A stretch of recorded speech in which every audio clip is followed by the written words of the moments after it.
అసెంబ్లీలో. Okay okay okay Balakoti గారు, వర్మ గారు నమస్తే. ఏంటి నిన్నటి నుంచి జరుగుతున్న సీన్లు?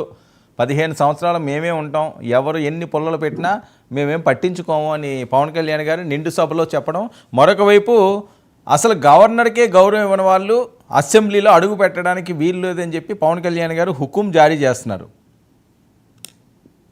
వర్మ గారు అందరికీ నమస్తే.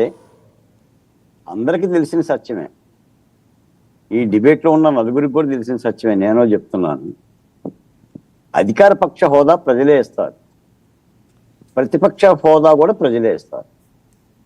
ఒకడు ఇస్తే తీసుకునేదే అయితే, లేదా నలుగురు కూర్చొని పంచుకునేదే అయితే నేను కూడా అసెంబ్లీకి వెళ్తా. ఒక ఎమ్మెల్యే అసెంబ్లీకి వెళ్ళాలంటే ఎన్నికల్లో పోటీ చేయాలి, పోటీ చేసి గెలవాలి. నేను పోటీ చేయను, నేను గెలవను, నన్ను అసెంబ్లీకి రానియండి అని అంటే బాలకోటని రానివ్వరు. వస్తారులేండి, చెప్తాంలే, తెలియకపోతే చెబుతామా, అట్ట కూడా వస్తారులేండి. ఎక్కడ వస్తారో చెప్పండి, చెప్తాలే కానీ మాట్లాడతాను. చెప్పండి, అందుబాటుగా చెప్పాలి. చిన్నపరెడ్డి గారు, నీ పంచాయతీ అయిపోయింది, మేము విన్నాం. నాకైతే చెవులమ్మటి నెత్తురు వచ్చింది. మాట్లాడుతున్నాను, నువ్వు మాట్లాడుతున్నావు. సార్ పోనీ ఎమ్మెల్యే ఎట్ అవుతారో చెప్పండి. నాకు ఎమ్మెల్యే అవ్వాలని ఉంది, నేను అసెంబ్లీకి వెళ్ళాలి. చిన్నపరెడ్డి గారు పోనీ మీరు వెళ్ళాలి, ఎలా వెళ్తారు చెప్పండి పోటీ చేయకుండా? చెప్తా, మాట్లాడతా చెప్పండి. వర్మ గారు ఊరందరిది ఒక దారి అయితే ఉలిపి కట్టింది ఒక దారి. ఈ దేశంలో 18 రాష్ట్రాలు ఉన్నాయి. ఆయా సందర్భాల్లో చాలా పార్టీలకు ప్రతిపక్ష హోదా రాలేదు. హోదా రానప్పుడు కూడా శాసనసభ పక్షంగానే ఉండేసి పోరాడతారు. గతంలో కాంగ్రెస్ పార్టీకి కూడా 1994లో రాలేదు. లోక్సత్తా పార్టీ ఒకటి ఉంది, సిపిఐ ఉంది, సిపిఐ ఉంది, నక్సలైట్ పార్టీలు ఉన్నాయి, ఓంకార్ గారు ఉన్నారు. 2 సీట్లు వచ్చినా 4 సీట్లు వచ్చినా ప్రజల పక్షాన బాధ్యతగానే పోరాడుతున్నారు.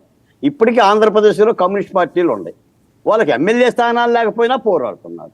మొన్న పవన్ కళ్యాణ్ గారికి ఒక ఎమ్మెల్యే స్థానం ఉన్నా ఆయన ప్రతిపక్ష హోదాలో ప్రజల్లో ఉండే పోరాడాడు.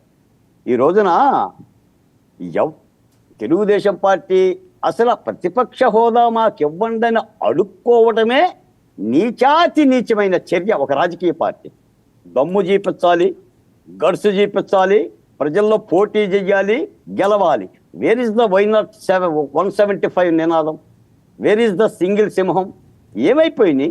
సింహం సింహం సింహం అని ఈ రోజు పిల్లిలాగా, అయ్యా మా ప్రతిపక్ష హోదా అయ్యిండి అయ్యా, మేము వచ్చి మాట్లాడతామయ్యా, సిగ్గు లేదు?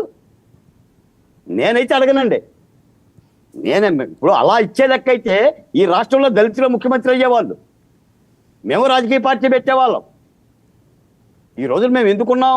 మాకు ఆ స్తోమత లేదు కాబట్టి, మాకు అర్హత లేదు కాబట్టి, పోటీ చేసే మా పరిస్థితి లేదు కాబట్టి, కూటమి ప్రభుత్వం గెలిచినా దానికి అండగా ఉన్నా కూడా చేతులు కట్టుకొని మేము పరిపాలన చూస్తున్నాం, మంచి పరిపాలన చెయ్యండి అని.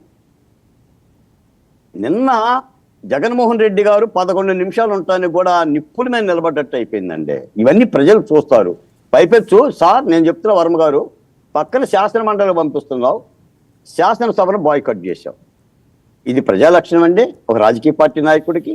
మరి ఆ సభకి ఎందుకు వెళ్తున్నారండి? అంటే బాయ్కట్ చేయడం ఇది మొదటిసారి అంటారా? అసెంబ్లీకి వెళ్ళనని తీర్మానించేశారుగా నిన్న. మళ్ళీ ఎమ్మెల్యేలందరూ పిలిచి జగన్మోహన్ రెడ్డి గారికి అసెంబ్లీకి